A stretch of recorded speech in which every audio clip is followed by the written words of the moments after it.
The wedding hall went completely silent.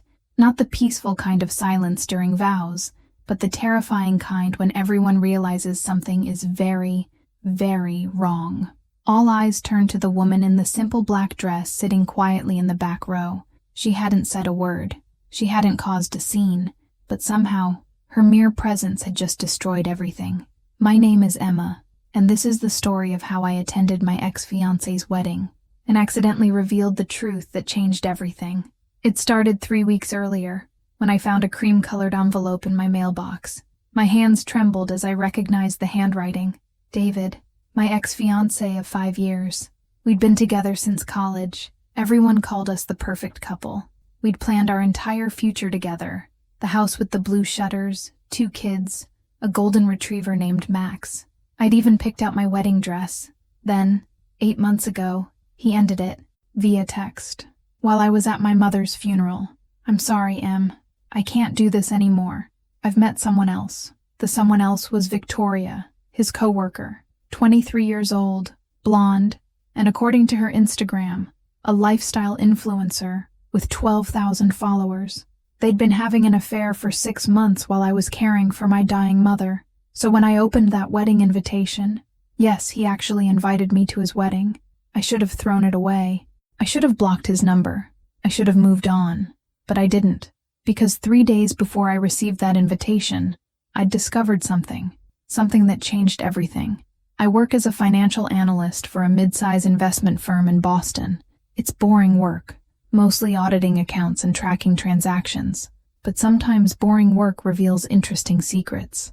I was reviewing a routine audit when I noticed something unusual. A series of transfers from a corporate account, small amounts, never more than $9,000 to avoid federal reporting requirements. Classic structuring. And the account belonged to David's company. I dug deeper. Over the past 2 years, someone had embezzled nearly $380,000 through carefully disguised transactions, and the money had been funneled through multiple accounts before landing in Victoria's name. My hands shook as I traced the paper trail. David's digital signature, his access codes, his authorization. I could have reported it immediately. I could have called the FBI. But instead, I did something that probably makes me a terrible person. I waited. I gathered every piece of evidence, every transfer, every forged signature, every fake invoice. I compiled it all into a detailed report with a red bow on top. And then, I RSVP'd yes to his wedding. The venue was stunning. A historic mansion in Newport with ocean views. Exactly the kind of place I dreamed of for our wedding. The irony wasn't lost on me. I wore a simple black dress. Not to make a statement, just because I couldn't bring myself to wear anything cheerful. I arrived early and sat in the very last row, where I could see everything but remain invisible. The guests arrived in their designer clothes and fake smiles. David's parents, who used to call me their future daughter, walked past without recognizing me. I'd lost 30 pounds since the breakup. Grief will do that. Victoria looked like a princess from a fairy tale. Her dress probably cost more than my car. I wondered if David's stolen money had paid for it. Then David appeared, and my heart cracked all over again. He looked happy, genuinely, radiantly happy. Had he ever looked at me that way? The ceremony began. Traditional vows.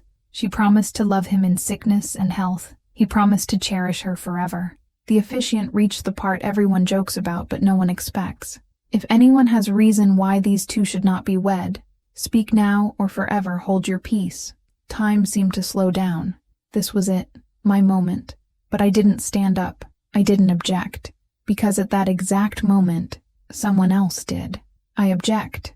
The voice came from the other side of the room. A man in an expensive suit stood up. He was about 50, with silver hair and the kind of presence that commands attention. David's face went white. "Mr. Harrison?" "Sit down, David." The man's voice was cold. "You too, everyone else. Nobody's leaving this room." Mr. Harrison was David's boss, the CEO of the company David had been embezzling from. "I received an interesting package this morning," Harrison continued, holding up a flash drive. "A complete forensic audit of our accounts for the past 2 years. Detailed evidence of systematic theft. $380,000 stolen through careful structuring and false invoicing. Victoria gasped. David looked like he might vomit. The evidence was thorough, Harrison said. Professional even. Compiled by someone who clearly knows their way around financial analysis. His eyes found me in the back row. He nodded slightly. I'd sent it anonymously that morning, timed to arrive right before the wedding, but I'd included one small signature, a detail only someone from my firm would know how to trace. So here's what's going to happen, Harrison announced. The FBI is on their way. David, you're under arrest for embezzlement and wire fraud. Victoria, they'll want to talk to you about your role in money laundering. The room erupted. Guests stood up, shocked. Victoria started crying, claiming she knew nothing. David just stood there, frozen, his perfect day crumbling around him. David's mother screamed, "Who did this? Who ruined my son's life?" Harrison looked directly at me. I think David knows exactly who did this. David's eyes met mine across the room. Recognition dawned, then rage. "Emma!" His voice cracked. "You did this? On my wedding day?" I stood up slowly. Every eye in the room turned to me. I walked down the aisle, the same aisle Victoria had just walked up as a bride. "You ended our engagement via text," I said quietly, my voice somehow steady, "while I was at my mother's funeral. You weren't even brave enough to do it in person. That doesn't give you the right to—" "You stole money," I interrupted. "You committed multiple felonies. You put everything in Victoria's name so if you got caught, she'd take the fall. Don't you dare act like I'm the villain here." Victoria's head snapped toward David. "You what? And you invited me to your wedding?" I continued. "Why? To gloat? To show me how happy you are? To twist the knife one more time?" David had no answer. The FBI arrived minutes later. David was handcuffed in his tuxedo. Victoria was taken for questioning, still in her wedding dress. The guests dispersed in shocked whispers. As I walked out, Harrison caught my arm. "That was quite a gift," he said. "The evidence you provided will put him away for years." "It was anonymous," I replied. He smiled slightly. "Of course it was. But hypothetically, if someone with your skills ever wanted a job with better pay and actual appreciation, they should give me a call." He handed me his business card and walked away. That was 3 months ago. David pleaded guilty to avoid trial. He got 7 years in federal prison. Victoria cooperated with investigators and got immunity. Turns out she really didn't know about the embezzlement. She thought he was just wealthy. The story made local news. Groom arrested at own wedding. My name never came up publicly, but everyone who mattered knew the truth. I took Harrison's job offer. Better pay, better title, better company. I moved to a new apartment with actual sunlight. I adopted a golden retriever and named him Max, the name we'd planned for our future dog. Sometimes people ask if I regret going to that wedding, if I regret exposing David so publicly. The truth? I don't regret it at all.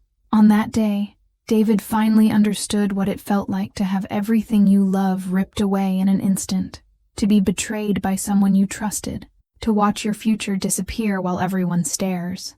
I'm not the girl who waited for a man to choose her anymore.